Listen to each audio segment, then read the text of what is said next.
Carbon monoxide is potentially lethal.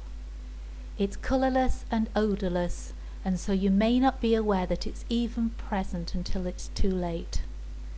Symptoms can be similar to food poisoning, but without the fever, and not for nothing is it known as the silent killer.